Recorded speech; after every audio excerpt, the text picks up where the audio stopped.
Sim, eu assisti 1 hora e 13 minutos de Fantástico pra você não precisar assistir. Fantástico, no programa de ontem, domingo à noite, trouxe alguns entrevistados e algumas pessoas pra fazerem falas sobre a guerra entre Estados Unidos e Israel e Irã. Foram 19 pessoas trazidas no total. Dessas 19, 13 eram homens brancos, entre eles israelenses, 3 homens que já foram envolvidos no governo de Israel, 1 norte-americano, 2 franceses e 7 brasileiros, e somente 4 mulheres, sendo elas uma francesa, uma israelense, uma brasileira e uma iraniana. Vale lembrar que tanto essa iraniana quanto os 2 outros iranianos homens que foram entrevistados são da diáspora e não iranianos que moram efetivamente no Irã. Quando eles se referem aos acontecimentos no Irã, eles usam certos termos, como, segundo autoridades iranianas, o número de mortos é tal, tal, tal. Já quando eles falam dos fatos que aconteceram em Israel, eles só falam os fatos, né? Em Israel, 9 pessoas morreram. Já são 10, né? Não 9 mais, mas enfim. Então, não se usa segundo o governo israelense, percebe?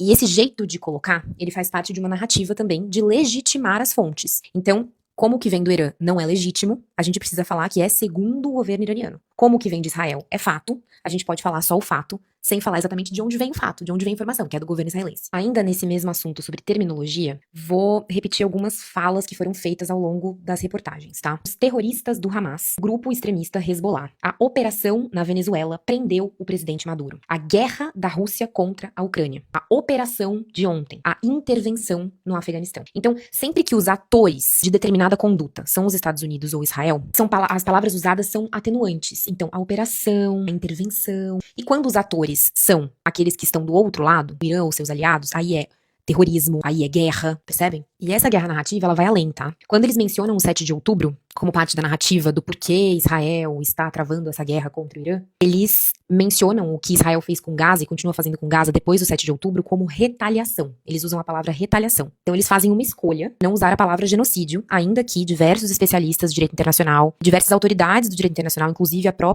próprio Tribunal Penal Internacional, já tenham usado a terminologia genocídio ao longo desses últimos 2 anos e meio para se referir às atrocidades cometidas por Israel em Gaza. Então eles fazem uma escolha de não usar essa palavra. O tom da reportagem, além de adotar essa perspectiva muito mais estadunidense e israelense, né?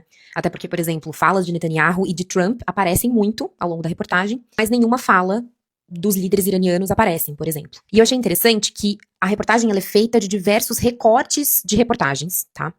De jornalistas que estão em vários lugares do mundo, mas nenhum deles está no Oriente Médio. Então tem jornalista que aparece que está nos Estados Unidos, tem jornalista que está na Europa, aparece jornalista em Genebra, em Roma, e aparece até um jornalista no Canadá entrevistando a diáspora iraniana, mas nenhum jornalista aparece estando no Oriente Médio. Então, além disso, eles não mencionam nenhuma vez a ilegalidade desses ataques. Eles mencionam o tempo todo esses ataques como se fizesse parte de um modo operandi normal, e eles tentam, na narrativa da reportagem, justificar os ataques a partir de um foco, de um hiperfoco na estrutura militar nuclear, especificamente iraniana. E eles só mencionam a possível ilegalidade desses ataques dos Estados Unidos e de Israel contra o Irã quando eles falam da China e da Rússia. Então eles falam assim, a China falou que essa é uma violação de direito internacional. E o posicionamento de Vladimir Putin também foi no mesmo sentido.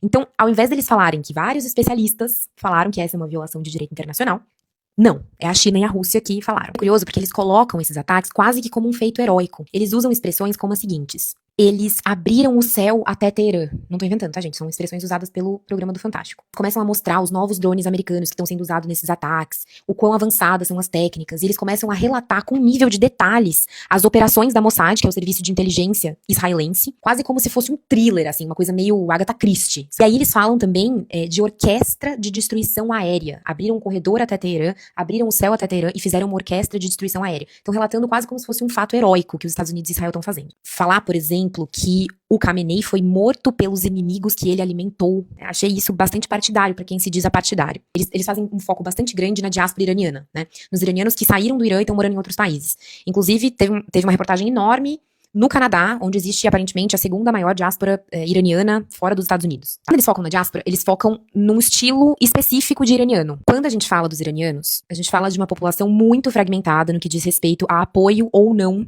do governo atual, do governo dos Ayatollahs, que foi instaurado em 1979. E quando a gente recorta só a diáspora, a gente cai numa narrativa única, homogeneizada quase. Porque grande parte da diáspora, ou seja, dos iranianos que moram fora do Irã, são os iranianos que saíram do Irã por conta do governo ser um governo repressivo mesmo, um governo brutal, que tem perseguição política, enfim. E quando a gente pega só esse recorte, é perigoso a gente não entender o quanto os iranianos são divididos na sua opinião em relação ao seu próprio governo. A base de apoio do governo atual é bem grande, tá? E os iranianos são bem divididos, então por isso que é perigoso olhar só pra diáspora. Então, quando eles focam só na diáspora, eles focam muito nessa comemoração. E obscenidades a ponto das pessoas estarem agradecendo o Trump por terem matado o Khamenei, né? E aí, assim, como ser humano, eu super entendo que determinadas pessoas da diáspora, cujos parentes morreram durante esse governo, ou que foram perseguidos durante esse governo, estejam comemorando a morte do Khamenei. Mas, ao mesmo tempo, é muito perigoso a gente olhar só pra essa narrativa, que tá agradecendo o Trump por estar bombardeando os compatriotas deles, né? E reproduzindo ideais imperialistas de que os Estados Unidos vai lá e salvar o Irã da barbárie. E a coisa não é bem assim. Tem muito mais nuances. Inclusive, tem um setor da população iraniana que é secularizado, ou seja, que nem sequer é religioso, que não acredita em religião, né? E que mesmo assim está no Irã. E nessa mesma linha, né, desse recorte da diáspora, existe uma parte muito grande dessa diáspora que brada pela volta da monarquia Pahlavi, que é a monarquia do Shah, né? Da família Pahlavi, que era uma monarquia que estava no poder antes da Revolução Islâmica de 1979, e era uma monarquia apoiada pelos Estados Unidos. E a família desse cara, do Shah Reza Pahlavi, está exilada ainda nos Estados Unidos e está só aproveitando, surfando essa onda e querendo voltar pro Irã e retomar o poder. E grande parte dessa diáspora flerta com essa volta dessa monarquia. E aí eu achei assim um pouco exagerado o relato da Globo quando eles retratam essa monarquia do Shah Reza Pahlavi como moderna, ocidentalizada, e a gente sabe que também existiu muita repressão durante a dinastia. Eu ainda vou falar muito sobre Irã, principalmente essa semana, ao passo que as coisas vão se desenrolando, mas eu queria fechar a minha análise com essa frase aqui, que foi uma das últimas frases da reportagem do Fantástico. Abre aspas. A ofensiva iraniana causou destruição e pânico em pelo menos 8 países da região. Vocês percebem como esse recorte é muito perigoso? Eu queria muito ver o Fantástico falando sobre a destruição e pânico que está sendo gerada nos territórios ocupados da Palestina, desde o século passado, e principalmente desde o 7 de outubro, né? Então esse recorte, ele é bem perigoso. Eu queria convidar vocês a pensar sobre isso. Ai, gente, só mais uma coisa que eu achei obscena. Eles deram um puta de um palco pra uma menina, pra uma israelense que mora em Tel Aviv, e ela vai lá no bunker, e ela fala, ai, o nosso bunker é sujo, velho, cheio de baratas, e nossa, me deu uma vergonha alheia, sabe? Pensando em tudo que acontece e que aconteceu em Gaza nos últimos 2 anos e meio, eu me pergunto em que mundo vive essa pessoa. Mais do que raiva, porque antes eu sentia raiva quando eu via essas coisas, eu fico me perguntando mesmo qual. Eu fico realmente me perguntando se essa pessoa acredita no que ela prega, sabe? E fico triste pela TV brasileira dar palco pra esse tipo de gente. É realmente triste.